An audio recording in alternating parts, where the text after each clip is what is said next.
Εμείς πρέπει να δείχνουμε στους ανθρώπους στο φάσμα και στις οικογένειές τους το ταβάνι τους και όχι το πάτωμα.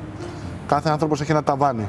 Και αυτό είναι το σημαντικότερο είδος αριστείας τελικά, όχι μόνο να κερδίζει τους άλλους, αλλά να κάνει τους ανθρώπους να κερδίζουν τον εαυτό τους. Και εμείς που είμαστε γνώστες, ειδικευμένοι σε αυτό το κομμάτι, θα προσπαθούμε πάντα μέχρι τέλους αυτό το πράγμα να εξελιχθεί μέχρι το ακατόρθωτο. Πάνω απ' όλα, ο αθλητισμός είναι χαρά.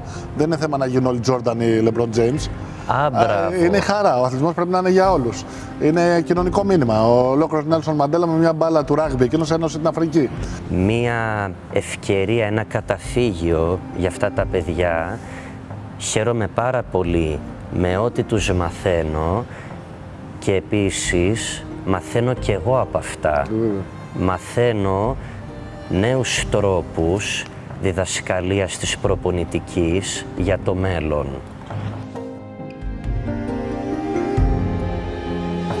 Ορέστη, πώς πιστεύεις ότι ο αθλητισμός μπορεί να βοηθήσει τα παιδιά που βρίσκονται στο φάσμα του αυτισμού, εσύ που είσαι και προπονητής? Γενικά, οι αδυναμίες του αυτισμού είναι ποικίλες. Θα αναφέρω μερικές εξ αυτών. Η δυσκολία στην κινητικότητα, στην επικοινωνία και το άγχος. Έχει αποδειχθεί πολλές φορές ότι ο αθλητισμός τις βελτιώνει σημαντικά και τις τρεις. Μπράβο, Ορέστη. Πολύ ωραία τα είπε ο Ορέστης. Πράγματι, επειδή ονομάζεται και διάχυτη αναπτυξιακή διαταραχή, πολλές φορές μπορεί να υπάρχει μια δυσκολία στην κίνηση, να υπάρχει λίγο περισσότερο άγχος, όλα αυτά που είπε ο Ορέστης. Ο αθλητισμός, όπως και σε κάθε άνθρωπο και στους τυπικής ανάπτυξης ανθρώπους, βοηθάει πολλαπλά και τα μέγιστα και πάνω απ' όλα για την υγεία. Έχουμε πει ότι κανείς δεν πεθαίνει από αυτισμό, αλλά μπορεί να πεθάνει από αποκλεισμό. Γίνονται και ένα κοινωνικό σύνολο παιδιών και ενηλίκων, μια ωραία μεγάλη παρέα. Γίνεται και συμπερίληψη, γιατί έρχονται και ομάδες τυπικής ανάπτυξης ενίοτε και παίζουν όλα τα παιδιά μαζί. Και να είμαι ειλικρινής, επειδή ο αυτισμός βγαίνει από τη λέξη αυτισμός, ο ομαδικός αθλητισμός όπως το μπάσκετ κάνει πολλαπλά καλά και στην ζωή γενικότερα των παιδιών, γιατί βοηθάει πάρα πολύ στην αλληλεπίδραση μεταξύ τους. Δηλαδή ήταν λίγο δύσκολο κάποιος να σκεφτεί ότι θα μπορούν άνθρωποι στο φάσμα να λειτουργήσουν μέσα σε ένα ομαδικό πλαίσιο, αλλά να όμως που έρχεται το μπάσκετ και άλλα αθλήματα ομαδικά να μας δείξουν ότι γίνεται και γίνεται και εξαιρετικά. Υπάρχουν ωραίες προκλήσεις, δηλαδή challenges, πώς να σου πω, κάποιες για τα παιδιά για να ασχοληθούν με τον αθλητισμό? Υπάρχουν και είναι ποικίλες. Θα αναφέρω μερικές και τις βασικότερες εξ αυτών, όπως είναι η έλλειψη υποδομών και εγκαταστάσεων, έλλειψη εξοπλισμού, όπως επίσης δεν είναι αρκετά μεγάλο το κατάλληλα εκπαιδευμένο προσωπικό. Με αποτέλεσμα από τη μία οι γονείς να μην έχουν πολλές επιλογές να πάνε τα παιδιά τους να αθληθούν και επίσης να μην έχουν οι προπονητές αρκετά και απαραίτητα μέσα για να αθληθούν κατάλληλα. Πολύ ωραία η απάντηση. Αυτό το κάλυψε ωραία το θέμα των υποδομών, που είναι ένα γενικότερο θέμα για όλους. Εγώ θα πάω, η πρόκληση δική μας, γιατί το ζω καθημερινά, είναι να πείσεις τους γονείς να αποδεχτούν μια κατάσταση και πολλές φορές να φέρουν τα παιδιά σε μια ακαδημία που να έχει μια περισσότερη εξειδίκευση με αυτισμό. Πάρα πολλές φορές πάρα πολλοί γονείς είναι σε άρνηση γενικότερη να βγάλουν τα παιδιά στην κοινωνία ή σε μια άρνηση να πάει στο κατάλληλο περιβάλλον, και αυτό δημιουργεί προβλήματα στο τέλος το ίδιο το παιδί. Αυτό που παλεύουμε εμείς πολλές φορές να είναι η αποδοχή, και αν υπάρξει αποδοχή στο σπίτι, μετά μπορούμε να διεκδικήσουμε περισσότερα πράγματα και από τους άλλους. Εμείς ξέρουμε ότι οι αριθμοί είναι τεράστιοι στο φάσμα και θα πηγαίνουν και συνέχεια έτσι. Στην Ελλάδα μιλάμε ήδη για 160-170.000 οικογένειες, και εγώ λέω πάντα τον αριθμό οικογένειες, γιατί ο μέσος όρος οικογένειας στην Ελλάδα είναι 3,4 άτομα και όλοι εμείς πάμε πακέτο πολλές φορές. Χώρια οι συγγενείς, εργοθεραπευτές, λογοθεραπευτές, προπονητές ειδικής αγωγής ή ό,τι άλλο υπάρχει. Για μένα η πρόκληση έχει δύο άξονες. Το ένα είναι φυσικά να διεκδικούμε για το καλό όλων των παιδιών και ενηλίκων στο φάσμα και των οικογενειών τους, αλλά και το άλλο να πείσουμε τις ίδιες οικογένειες ότι είναι OK και πρέπει να πας στο παιδί σου να ασχοληθεί με τις τέχνες, με τον αθλητισμό, να το βγάλεις στην κοινωνία, να αποδεχτείς μια κατάσταση, να αρχίσει να δουλεύει. Γιατί όσο πιο νωρίς ξεκινήσει η δουλειά, και η αποδοχή, τόσο καλύτερη εξέλιξη θα έχει και το ίδιο το παιδί. Καλά τα πά. Συμφωνείς? Πολύ καλά. Συμφωνώ και επαυξάνω. Ομολογώ με καλύψατε κιόλας. Και εσύ πάντα κάνεις την αρχή και εγώ λέω μετά τη συνέχεια. Μπράβο. Τι πιστεύεις ότι δυσκολεύει τους γονείς να αποδεχτούν τον αυτισμό? Τι είναι αυτό που τους πάει πίσω, πιστεύεις? Φοβούνται τι θα πει η κοινωνία, φοβούνται το στίγμα, φοβούνται την ταμπέλα?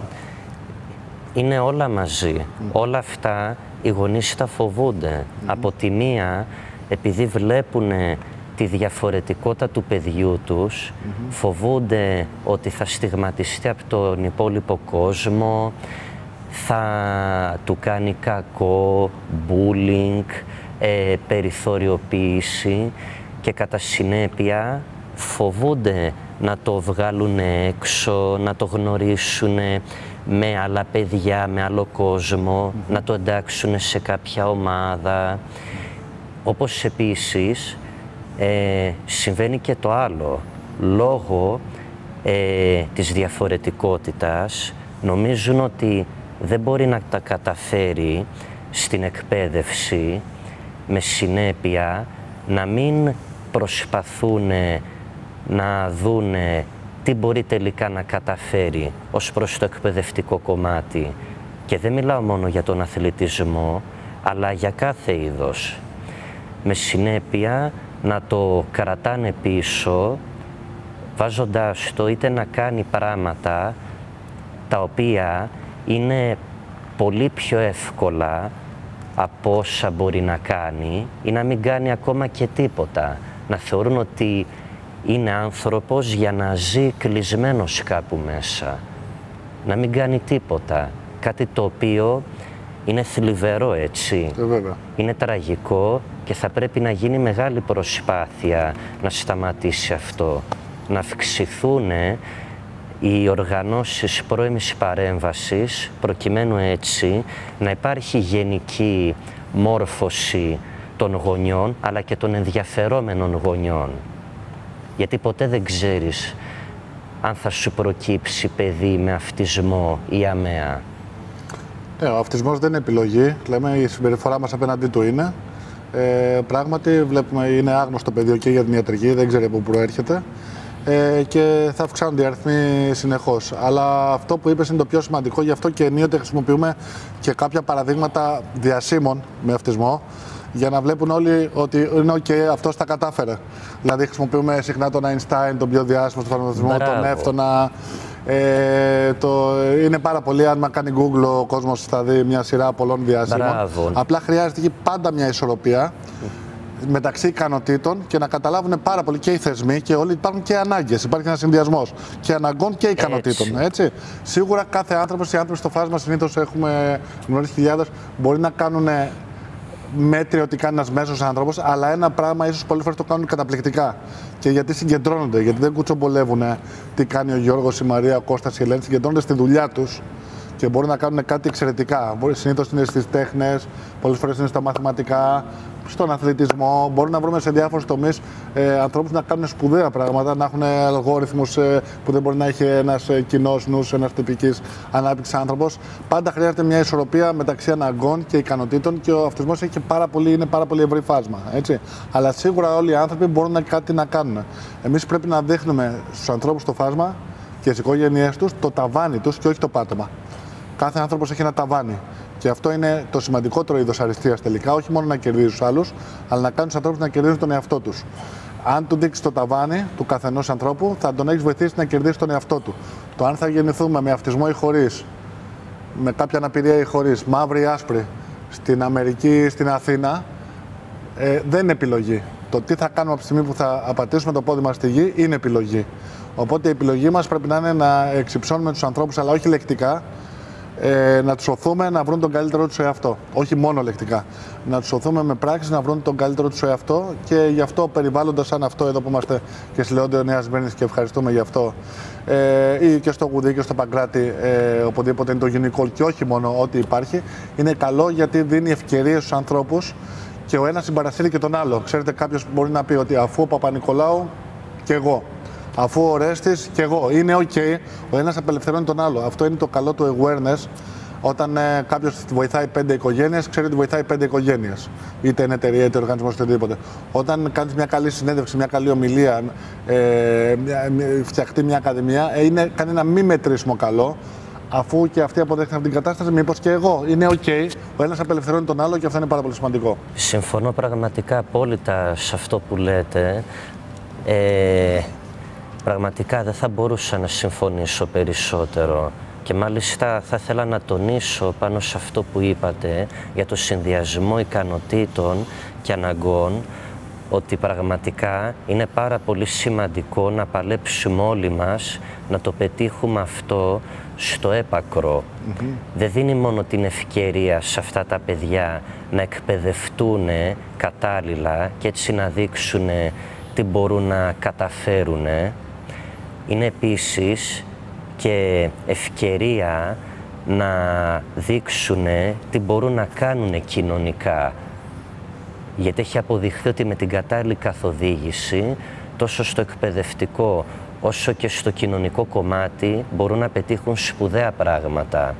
Και εμείς που είμαστε γνώστες, ειδικευμένοι σε αυτό το κομμάτι, θα προσπαθούμε πάντα μέχρι τέλους αυτό το πράγμα να εξελιχθεί μέχρι το ακατόρθωτο. Πολλοί κόσμος έχει αυτή την άποψη ότι μη μιλήσεις, μην εκφράσεις το πρόβλημά σου, μην πεις τι έχεις αυτό εκείνο, θα παραμεριστείς, θα στοχοποιηθείς. Εγώ δεν συμφωνώ σε αυτό. Ούτε εγώ. Είμαι της άποψης ότι πρέπει όλοι οι άνθρωποι να εκφραζόμαστε, να λέμε ποιοι είμαστε, τι νιώθουμε. Μόνο έτσι μπορεί ο ένας να μπει στη θέση του άλλου, να τον νιώσει και έτσι να δημιουργηθεί μια πιο καλή επαφή. Και μακάρι στο μέλλον, αν όχι όλος ο κόσμος, η πλειοψηφία να γίνει έτσι. Είχαμε κι εμείς τις φοβίες μας, ας το πούμε έτσι, όταν η Άρια, που την ξέρεις η κόρη μας που είναι στο φάσμα, αν πρέπει να το πούμε ή όχι, αν θα στοχοποιηθεί ή όχι. Και σκεφτόμασταν ότι όσο το κρύβαμε, δεν το κρύβαμε από τον κόσμο, αλλά όσο δεν το λέγαμε και στην ίδια ή όσο δεν το απλώναμε, ο άλλος έλεγε δεν ήξερα, οπότε από τη στιγμή που σου λέει δεν ξέρω, είναι ότι από τη στιγμή που έρχεται κάποιος και μου μιλάει κάπως πιο περίεργα ή χωρίς φίλτρο ή μου λέει κάτι που δεν μου ταιριάζει εκείνη τη στιγμή, γιατί είπαμε ο αυτισμός έχει πολλά επίπεδα λειτουργικότητας. Εκεί λοιπόν υπήρχε και το bullying, υπήρχε και η άγνοια. Από τη στιγμή όμως που έρχεται και σου λέω, τώρα που λέει, πάει και λέει Άρια, έχω αυτισμό ή οτιδήποτε, σου μεταφέρω την ευθύνη. Δηλαδή, σου λέω εγώ τι έχω, δεν είναι επιλογή μου, τώρα είναι επιλογή σου πώς θα συμπεριφερθείς εσύ σε μένα. Έτσι. Οπότε και εμείς τα τελευταία 3 χρόνια που έτσι κάναμε το coming out που λέμε, που το είπαμε, είδαμε ότι οι κακές συμπεριφορές του παρελθόντος μηδενίστηκαν. Πάντα είμαστε σε επιφυλακή, πάντα έχουμε ένα άγχος για το μέλλον, πάντα οτιδήποτε, γιατί είπαμε υπάρχουν και ανάγκες, όχι μόνο ικανότητες, αλλά βλέπεις ότι το να μοιράζεσαι κάτι τελικά απελευθερώνει και εσένα, αλλά ενημερώνει και τους άλλους. Και τελικά βελτιώθηκαν οι συμπεριφορές, έτσι. Ακριβώς. Θα ήθελα μάλιστα να πω κιόλας πάνω σε αυτό ότι οι αρνητικές συμπεριφορές απέναντι στο διαφορετικό δεν είναι μόνο ο φόβος του διαφορετικού, ότι μήπως είναι επικίνδυνος αυτός, μήπως είναι ζημιωτικός για μένα. Δεν είναι μόνο αυτό. Είναι δυστυχώς κάτι το οποίο αυξάνεται πολύ στις μέρες μας. Στίγμα, ναι. Η ζήλια των άλλων ανθρώπων. Όταν κάποιος δεν νιώθει καλά με τον εαυτό του, δεν μπορεί να καταφέρει σπουδαία πράγματα και βλέπει κάποιον να έχει μια διαφορετικότητα, μια δυναμία, προκειμένου έτσι να νιώσει καλύτερα, λειτουργεί με αυτόν τον κακό τρόπο. Του κάνει bullying και τον περιθωριοποιεί. Αυτό, Ρέστη, συγγνώμη σε διακόπτω, όταν πάω, επειδή έχω πολλές προσκλήσεις από σχολεία και πάω, τελικά έχουμε βγάλει ένα σύνθημα στις τάξεις που είναι ακριβώς αυτό που λες, ακριβώς όμως, κάποια φορά μου το γράφουν και στον πίνακα, που λέμε ότι ο αδύναμος κοροϊδεύει, ο δυνατός βοηθάει. Αν κάποιος είναι αδύναμος και δεν είναι καλά μέσα του, προσπαθεί να υποβαθμίσει κάποιον άλλο. Πραγματικά. Ενώ αυτός που είναι δυνατός είναι καλά μέσα του και λέει: OK, εδώ θα βοηθήσω ή θα αποδεχτώ ή είναι όλα καλά. Πραγματικά το έχετε θέσει τέλεια. Γιατί λέμε δεν βλέπουμε τα πράγματα όπως είναι, βλέπουμε τα πράγματα όπως είμαστε εμείς. Μπράβο, αν εμείς ναι. δεν είμαστε καλά, θα θέλουμε και το άλλο, το διαφορετικό, να το απομονώσουμε, να το κοροϊδέψουμε ή οτιδήποτε άλλο. Αν εμείς είμαστε καλά, νιώθουμε καλά να είναι και ο άλλος όπως είναι. Έτσι ακριβώς είναι, πραγματικά το θέσατε τέλεια και να πω κιόλας ότι σας έχω θαυμάσει με τα βίντεο και τα post που έχετε ανεβάσει για αυτό το θέμα και μ' άρεσε πάρα πολύ αυτό που είπατε σε ένα βίντεο, ότι κάποια στιγμή όλοι γινόμαστε αμαία, στα γεράματα. Βέβαια. Όταν ο άνθρωπος γερνάει, και νωρίτερα. Πάβει. Και νωρίτερα υγεία να έχει όλος ο κόσμος. Και νωρίτερα, αν χτύπα ξύλο σπάσει στο πόδι σου για 15 μέρες, βάλεις πατερίτσες ή γύψο, γίνεσαι για κάποιο διάστημα αμαία. Ή πολύ απλά αυτό που είπες, το λέω και τώρα, ότι όλοι είμαστε εν δυνάμει αμαία, από την άποψη ότι λέμε σε κάποιον να τα καταστήσεις. Και ελπίζουμε να πιάσει όλη η ευχή, αυτή η ευχή για όλους, να μπούμε στην τρίτη ηλικία. Οι περισσότεροι άνθρωποι στην τρίτη ηλικία, στα βαθιά γεράματα, έχουν ένα μαξίδιο. Τι είναι αμαία. Άρα δεν είναι κάτι που αφορά τους άλλους. Αυτά τα θέματα και η πρόσβαση και η αποδοχή και οι δομές πρέπει να απασχολούν τους πάντες, όλη την ανθρωπότητα. Εδώ να πούμε ότι στη Eurostat, ας πούμε, ήδη λέει στην Ελλάδα κοντά στα 2 εκατομμύρια ανθρώπους με κάποια αναπηρία. Φανταστείτε λοιπόν, έχουμε το 20% του πληθυσμού ήδη και είπαμε ότι αυτά τα θέματα θα ανεβαίνουν, γιατί πλέον υπάρχουν και διαγνώσεις. Παλιά γεννιόντουσαν και πεθαίναν κάποια παιδιά σε μια αυλή και δεν ξέρανε για ποιο λόγο υπάρχει διαφορετικότητα ή οτιδήποτε. Τώρα οι γιατροί βρίσκουν περισσότερα τα πράγματα, ακόμα χρειαζόμαστε δουλειά, αλλά χρειάζεται πάντα και η αποδοχή των γονέων. Κάποια φορά, εμείς, ας πούμε, για την Άρια, όταν μας το είπα στον παιδικό σταθμό, αμέσως το αποδεχτήκαμε. Όσο στην αρχή είναι ένα σοκ, όπως είπες και εσύ. Εντάξει, δεν πρέπει να τα παρουσιάζουμε όλα τέλεια στην αρχή, μέχρι να μάθεις τι γίνεται με αυτό. Αλλά αν το λέει κάποιος δάσκαλος σε κάποιο γονιό και ακόμα μετά περισσότερο κάποιος ειδικός και είναι σε άρνηση ο γονιός, χάνει δουλειά το παιδί και μετά έχουν και τύψεις και γονείς που δεν κάνουν αυτό που έπρεπε στην κατάλληλη ηλικία. Έτσι. Μπορεί κάποιος γιατρός να κάνει λάθος, μπορεί. Πήγαινε και σε δεύτερον και πάρε μια άποψη. Αλλά πήγαινε. Δεν πρέπει να το καθυστερείς, έτσι. Να ξεκινήσει δουλειά νωρίς. Μπράβο, ακριβώς. Γι' αυτό κιόλας είναι πολύ σημαντική η πρώιμη παρέμβαση. Να ξέρει ο κόσμος από πριν, έτσι ώστε αν βρεθεί σε αυτή τη θέση από την αρχή να κάνει το σωστό, να γίνουν τα πράγματα εκ του ασφαλούς. Τώρα είσαι προπονητής στο Unicall, σωστά? Μάλιστα. Και πώς θα πας με τα παιδιά? Είναι πραγματικά κάτι πάρα πολύ ευχάριστο. Μία ευκαιρία, ένα καταφύγιο για αυτά τα παιδιά. Χαίρομαι πάρα πολύ με ό,τι τους μαθαίνω και επίσης μαθαίνω και εγώ από αυτά. Μαθαίνω νέους τρόπους διδασκαλίας της προπονητικής για το μέλλον. Επίσης... Αυτό είναι σπουδαίο που είπες και το έχουν πει και σπουδαίοι προπονητές. Ας πούμε ο Μπράντοβιτς, αν κάποιος μπει στο Ιντερνετ και θα δει πάντα να λέει «μαθαίνω από τους παίκτες μου». Ο προπονητής διδάσκει, αλλά διδάσκεται κιόλας. Έτσι, βλέπει Ακριβώς. από αυτό που βλέπει μπροστά του, διδάσκεται, σημειώνει και εξελίσσεται και ο ίδιος. Όπως και ο δάσκαλος μαθαίνει και από τους μαθητές. Έτσι είναι ακριβώς. Η διδασκαλία είναι πάντα αμοιβαία. Είναι πραγματικά πάρα πολύ καλή αυτή η ρουτίνα. Από τη μία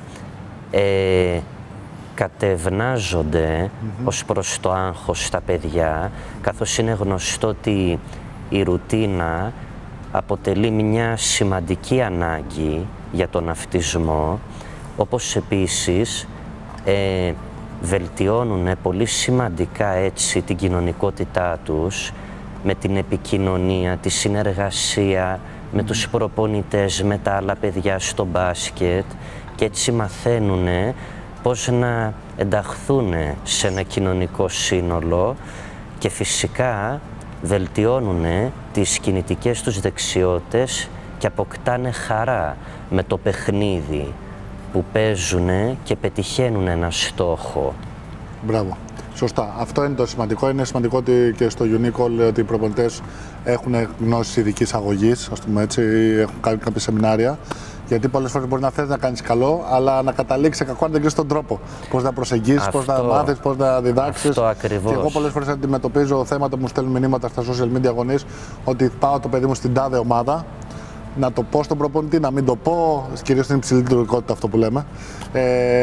Και μετά φοβάμαι ότι θα αδικήσει ο προπονητής το παιδί μου αν του το πω, ή ότι θα το διώξει, αν πω ότι είναι στο φάσμα. Όχι, πρέπει να είσαι ειλικρινής με όλα. Και δεν πρέπει, εγώ λέω πάντα ότι οι ταμπέλες είναι για τους δρόμους και οι ετικέτες είναι για τα ρούχα.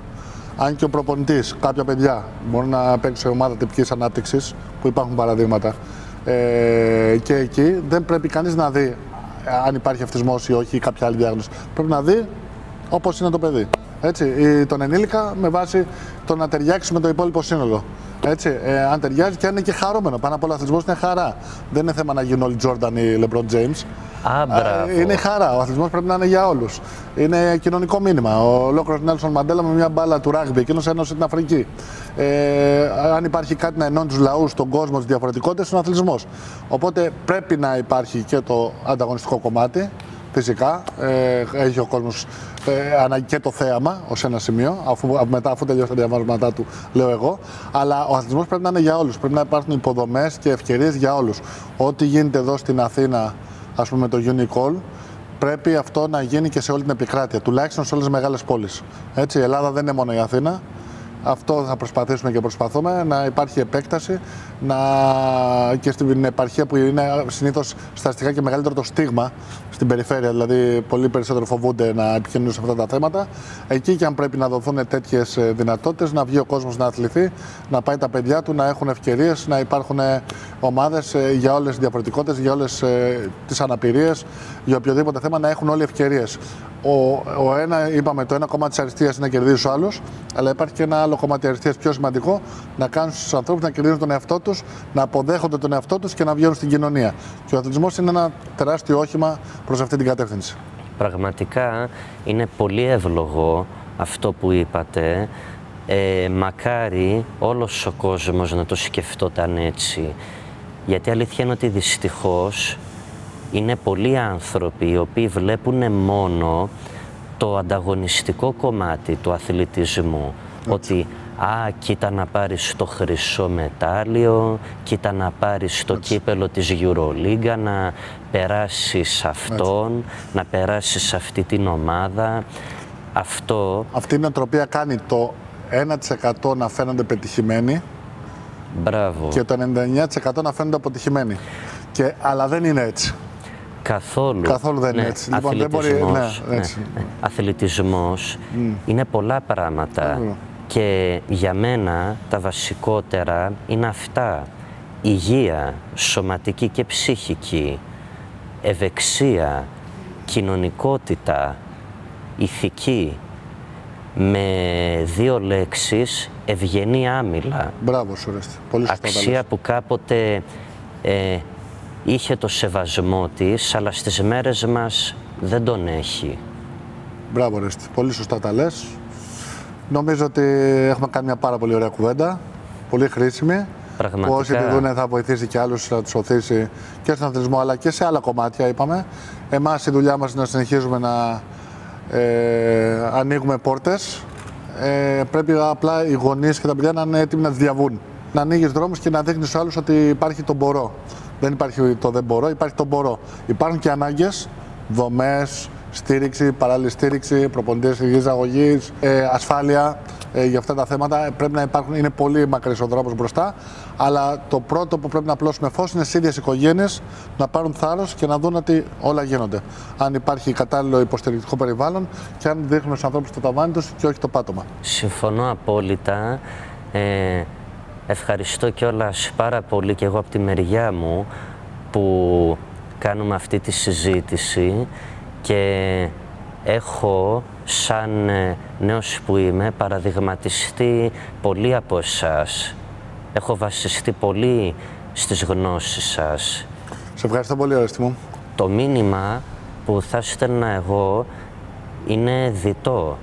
Από τη μία, οι γονείς να μην διστάζουν να φέρνουν τα παιδιά τους στο Unicall, καθώς εδώ υπάρχει το πλαίσιο της κατάλληλης καθοδήγησης των παιδιών αυτών να βελτιωθούν όχι μόνο στο μπάσκετ και στον αθλητισμό, αλλά σε κάθε τομέα της ζωής. Το ένα σκέλος είναι αυτό. Το άλλο σκέλος είναι όσοι και όσες νοιάζονται για την καλύτερη ζωή αυτών των παιδιών να προσπαθήσουν μαζί μας να εξελιχθεί το Unicall με την επέκταση υποδομών εγκαταστάσεων, προγραμμάτων, αύξηση του κατάλληλα εκπαιδευμένου προσωπικού και να πετύχουμε έτσι το ακατόρθωτο, τη συμπερίληψη. Μπράβο, αυτό ακριβώς είναι η συμπερίληψη. Το μήνυμα που έχω να περάσω εγώ είναι ότι ο τελικός στόχος δεν είναι εμείς και εσείς, είναι όλοι μαζί. Αλλά αυτό θέλει πρόγραμμα. Δεν σημαίνει ότι βάζω μέσα σε ένα γήπεδο 40 παιδιά με αυτισμό και 40 παιδιά τυπικής ανάπτυξης και το λέω συμπερίληψη. Θέλει κατάλληλο αριθμό προπονητών, κατάλληλη εξειδίκευση, κατάλληλη γνώση, κατάλληλα τα group, κατάλληλη ξεχωριστή αξιολόγηση. Γιατί είπαμε κάθε άνθρωπος στο φάσμα είναι διαφορετικός στο να ταιριάξει ο ένας με τον άλλο. Και εμένα το μήνυμά μου είναι όλη πρώτα αποδοχή, συμπερίληψη. Και σαν Δημήτρης, θα μου επιτρέψετε να πω και ένα ευχαριστώ στα σούπερ μάρκετ Μασούτης, που τα τελευταία 2 χρόνια μας στηρίζουν και κατ' επέκταση στηρίζουν αυτές οι οικογένειες να βρίσκονται εδώ. Φυσικά ένα ακόμα ευχαριστώ στα προϊόντα Άρλα για τον ίδιο ακριβώς λόγο, γιατί οι οικογένειες φέρνουν τα παιδιά τους σε αυτό το πρόγραμμα με μηδενικό κόστος και αυτό γίνεται χάρη στα σούπερ μάρκετ Μασούτης και στα προϊόντα Άρλα, οπότε ευχαριστούμε πάρα πολύ γι' αυτό και συνεχίζουμε. Τώρα μπήκαμε στο καλοκαίρι, θα ξεκουραστούμε λίγο και ελπίζουμε από το φθινόπωρο πάλι ακόμα πιο δυνατά και με επιπλέον οικογένειες και να συνεχίζουμε να απλώνουμε φως, γιατί όταν απλώνεις ένα φως γύρω σε αυτό, στο τέλος γυρνάει και στο σπίτι σου. Τα λέτε πάρα πολύ ωραία και είναι χρήσιμο να παραδειγματίζεται ο κόσμος από ανθρώπους σαν και εσάς. Μεγάλη μου τιμή τα λόγια σου, σε ευχαριστώ πολύ. Χάρηκα πολύ που τα είπαμε σήμερα. Να είσαι καλά. Κι εγώ πάρα πολύ. Να είσαι καλά.